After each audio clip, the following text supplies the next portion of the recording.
Hello friends, welcome back to my channel সোনামণি চার। কেমন আছো সবাই? আশা করি সবাই ভালো আছো। আজ আমি বানাবো ছোলা দিয়ে পেঁপের ডালনা রেসিপি। এখানে আমি 250 গ্রাম ছোলা নিয়েছি, একটা গোটা পেঁপে। ছোলা 1 ঘন্টা মতো ভিজিয়ে নিয়েছি। কুকারে দিয়ে দেবো সেদ্ধ করার জন্য।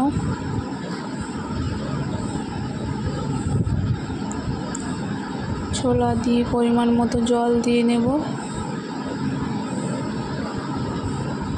পরিমাণ মতো নুন,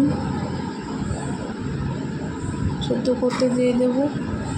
পেঁপে কেটে নিয়েছি ছোট ছোট সাইজে, এরকম সাইজে কেটে নেবে তোমরা।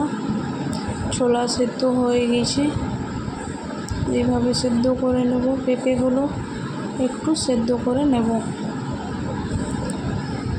সেদ্ধ হয়ে যাক ততক্ষণে মশলার জন্য নিয়েছি আমি একটা গোটা তেজপাতা, 2 কাঁচা লঙ্কা, একটা টমেটো, আদা, কিছুটা পরিমাণ লং, এলাচ পেস্ট করে নেব। পেস্ট করা হয়ে গেছে, কড়াই চাপিয়ে দেব। কড়াই তেল গরম হয়ে গেছে, পরিমাণ মতো নুন, হলুদ দিয়ে দেব। সেদ্ধ করে রাখা পেঁপে ভেজে নেব।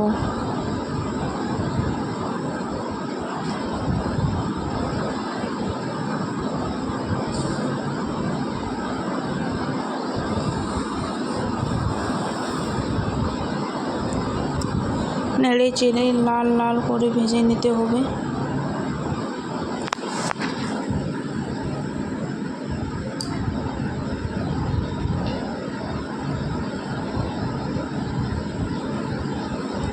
পেঁপে ভাজা আমার হয়ে গেছে, নামিয়ে নেব।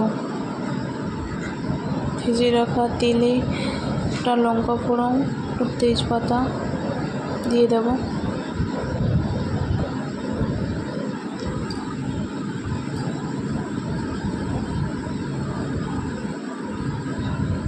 আদা রসুনের পেস্ট দিয়ে দেবো।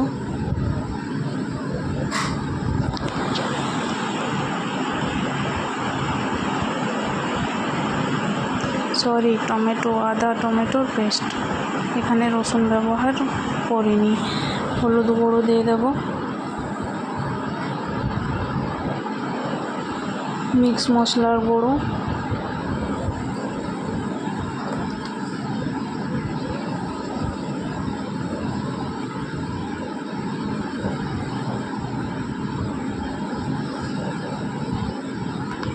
পরিমাণ মতো জিরে গুঁড়ো, পরিমাণ মতো চিনি,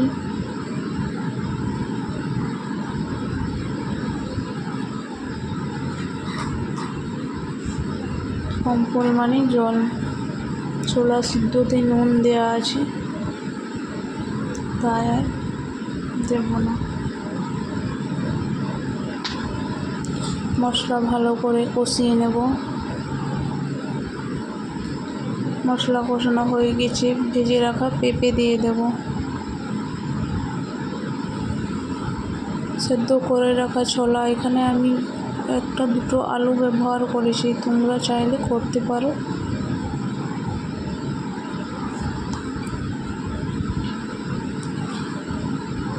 একসাথে মশলার সাথে সব মিশিয়ে নেব, ভালো করে কষিয়ে নেব লো ফ্লেমে।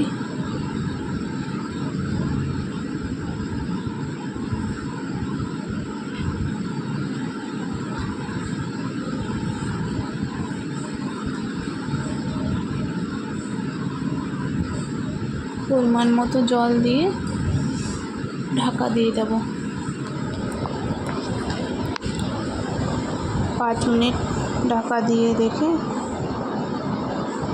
এই যে ছোলা দিয়ে পেঁপের ডালনা রেসিপি তৈরি হয়ে গেছে। এই দেখো কেমন হয়েছে, রেডি। তো ফ্রেন্ডস, ভিডিওটা কেমন লাগলো অবশ্যই একটা কমেন্ট করে জানাবে। ভিডিও ভালো লাগলে একটা লাইক, একটা সাবস্ক্রাইব করে দেবে।